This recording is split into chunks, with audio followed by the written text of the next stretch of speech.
ఈరోజు మనం రైతాని రెడీ చేసుకోబోతున్నాం. దీనికోసం ఉల్లిపాయ ముక్కల్ని అలాగే పచ్చిమిరపకాయ ముక్కల్ని చూపించేలాగా చిన్న చిన్న ముక్కలుగా మనం వీటిని కట్ చేసుకుందాం.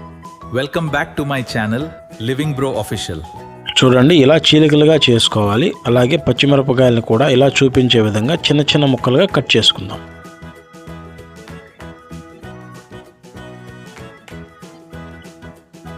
కటింగ్ అంతా అయిపోయిందండి. ఇప్పుడు ఇందులో మనం 1 లీటర్ వరకు పెరుగుని పోసుకుందాం.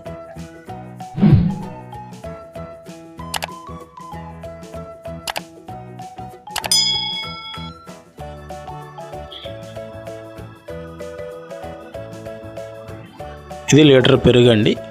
ఈ లీటర్ పెరుగుని వేసుకున్న తర్వాత మనం ఇందులో కొత్తిమీరని ఇలా కత్తెరతోటి చిన్న చిన్న ముక్కలుగా కట్ చేసుకొని వేసుకుందాం. అలాగే ఇందులో పుదీనాను కూడా చిన్న చిన్న ముక్కలుగా కట్ చేసి వేసుకుందాం. ఇప్పుడు ఇందులో దానిమ్మ గింజలను వేసుకుంటే మనకి రైతా అనేది రెడీ అయిపోతుందండి.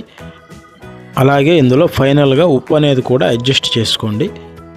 మనకి రైతా అనేది రెడీ అయిపోతుందండి. దీనికి మీకు కావాల్సిన చిక్కదనానికి తగినట్లుగా కొద్దిగా వాటర్ని యాడ్ చేసుకోండి. మేమైతే 1 టీ గ్లాస్ వరకు వాటర్ని యాడ్ చేసాం. ఇంతేనండి.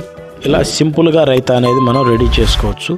ఈ దానిమ్మ గింజలు అనేవి ఈ రైతాకి అద్భుతమైన రుచిని ఇస్తుంది. తప్పకుండా మీరు కూడా ఈసారి ఎప్పుడైనా పలావ్ కానీ బిర్యానీ కానీ చేసుకున్నప్పుడు తప్పకుండా ఈ రైతాని ట్రై చేయండి.